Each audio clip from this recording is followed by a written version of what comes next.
Hello மக்களே, welcome back to our channel. Bigg Boss season 9 இன்னைக்கான promo 3 release ஆயிடுச்சு மக்களே. திவ்யா கணேஷ் அவர்கள் வந்து இந்த வீட்ல எல்லாருக்கும் டிசிப்ளின் டெக்கோரம்லாம் கத்து தர போறேன்ட்டு உள்ள வந்தாங்களே. சோ அததான் இங்க பண்றாங்க போல. அதாவது முதல்ல அவங்க கத்துக்கணும்னு நான் நினைக்கிறேன். ஏன்னா நேத்து பிரஜன் அவர்கள் வந்து கானா வினோத்தை பார்த்து அந்த அவரோட தராதரத்துல இறங்கி போய் என்னால பேச முடியுதுன்னு சொல்லிட்டு சொன்னாப்ல. அப்போ நீங்க அதை கேட்டுட்டு தலையாட்டுனீங்களே தவிர அங்க வந்து இந்த டிசிப்ளின்லாம் வந்து நீங்க பிரஜன் அவர்களுக்கு கத்து தந்துருக்கலாமே, ஏன் கத்து தரல? அதான் என்னோட கேள்வியே.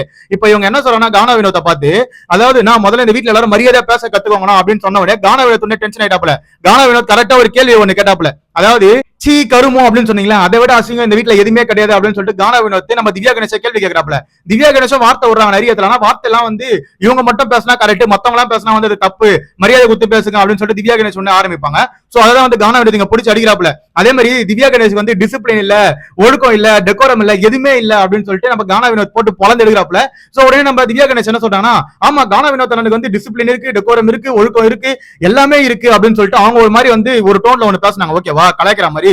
உடனே விக்கல் சிக்ரம் வந்தாப்ல. விக்கல் சிக்ரம் வந்து என்ன சொல்றாருன்னா, முதல்ல அவர் வந்து நெகட்டிவா நீங்க ப்ரொஜெக்ட் பண்ற மாதிரி எனக்கு தோணுது. அவர் ஒரு கேரக்டர்ல இருக்காரு, அவர் ஏன் நீங்க போயிட்டு நெகட்டிவா ப்ரொஜெக்ட் பண்றீங்க அப்படின்ற மாதிரி நம்ம விக்கல் சிக்ரம் வந்து சொன்ன உடனே திவ்யா கணேஷ் வந்து நான் நெகட்டிவா ப்ரொஜெக்ட் பண்றேன், நான் நெகட்டிவா ப்ரொஜெக்ட் பண்றேன் அப்படின்னு சொல்லிட்டு நம்ம விக்கல் சிக்ரம் கிட்ட வாக்குவாதத்துல ஈடுபடுறாங்க. அப்போ இந்த சைட்ல கட் பண்ணி பாத்தீங்கன்னா விஜய் பார்வதி வராங்க உள்ள. விஜய் பார்வதி வந்து அவர் பேசுறதுல என்ன தப்பு இருக்கு அப்படின்னு விஜய் பார்வதி கேட்ட உடனே இந்த இடத்துல திவ்யா கணேஷ் சொல்றாங்க, அதாவது நான் உங்ககிட்ட பேசவே விரும்பல அப்படின்னு, நீ பேச விரும்பா கட்டி போமா அப்படின்ற மாதிரி திவ்யா கணேஷ் போட்டு விஜய் போறது பொழந்து எடுக்கிறாங்க. அதாவது இந்த இடத்துல நம்ம திவ்யா கணேஷ் கிட்ட என்ன கேள்வி கேட்கறோம்னா, கானா வினோத் பண்ணா தப்பு இல்ல மத்த ஹவுஸ்மேட்ஸ் பண்ணா தப்புன்னு சொல்றீங்களா, பிரஜன் பண்ணா தப்புன்னு ஏன் சொல்லல? அதே மாதிரி உங்க க்ளோஸ் சர்க்கிள் இருக்கிறவங்க எல்லாம் பண்ணா தப்பு இல்ல, நீங்களே பேசினாலும் அது தப்பு இல்ல, நீங்க கூட சீ கருமன்னு சொல்லிருக்கீங்கன்னு சொல்லிட்டு கானா வினோத் சொல்றாப்ல. அதுக்கு நீங்க வந்து ஆர்குமெண்ட் பண்ணவே இல்லையா? அப்ப நீங்க சொல்லிருக்கீங்க ஓகேவா, இந்த வீட்டுல நிறைய பேர் வந்து வார்த்தை வரீங்க, அப்புறம் கடைசியா கேட்டா மரியாதையா பேச கத்துக்கோங்கன்றீங்க. முதல்ல அந்த மரியாதையா பேசுறதுக்கு நீங்க கத்துக்கோங்க ஓகேவா. நேத்து தான் அவ்வளவு தூரம் வந்து ஒருத்தரோட தராதாரத்தை பத்தி பேசிருக்கீங்க, தகுதி தராதாரத்தை பத்தி இந்த வீட்டுல பேசாதீங்க அப்படின்னு சொல்லிட்டு விஜய் அவ்வளவு தூரம் பாடம் எடுத்தாப்ல. நம்ம தர்பூசணியை போட்டு பொலபலன்னு பொழந்தாப்ல. அதெல்லாம் கேட்டோம். ஒருத்தர் வந்து பிரஜன் வந்து இந்த மாதிரி அவரோட தராதாரத்துல நம்ம இறங்கி போய் பேச முடியாதுன்றாரு. நீங்க சரி நான் ஆமாண்ணா அப்படின்றீங்க. என்ன கதை இது? நீங்க பண்ணா நியாயம், மத்தவங்க பண்ண அநியாயமா? இந்த வீட்டுல மக்களே யாருமே வந்து யாருக்கும் மரியாதை கொடுக்குது இல்ல, யாருமே வந்து டிசிப்ளினா வந்து நடக்கிறது இல்ல.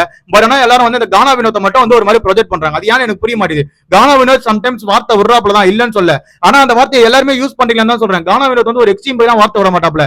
இவங்க ஏன் கேட்டா ஒரு ஏன் கேட்பாப்ல ஓகேவா. அந்த மாதிரி தான் அவர் பேசியிருந்தாரு. ஆதிரகிரி சண்டை போடும்போது கூட அவங்க ஏன் வார்த்தை விட தான் இவரும் ஏன் போயிட்டு கேட்டாப்ல ஓகேவா.